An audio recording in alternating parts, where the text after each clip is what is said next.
देढ़शुर बारेणी बजार गोटे परिवा दुकान करते परिवा दुकान करते घर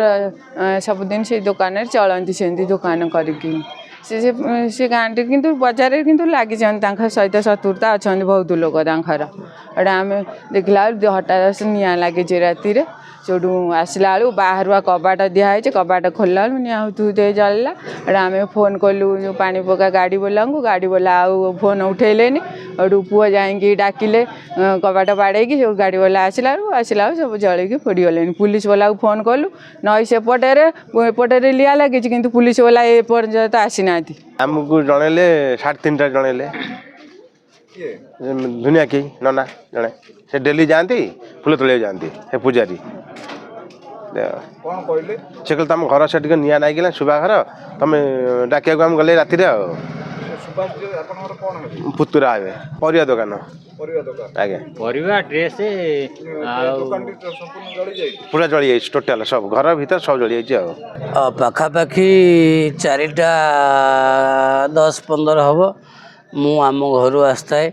आम शनि मंदिर आज शनि मेला तो सफासफी करने को आसी देखिली आम बारणी बजार रे आमर सुबा जे सुभाष चंद्र मल्लिक जी परिवा दुकान करते से दुकानटा जलुचे बाहर पूरा जली सारी जो से शोई से घर को आमर पिला माने कबाट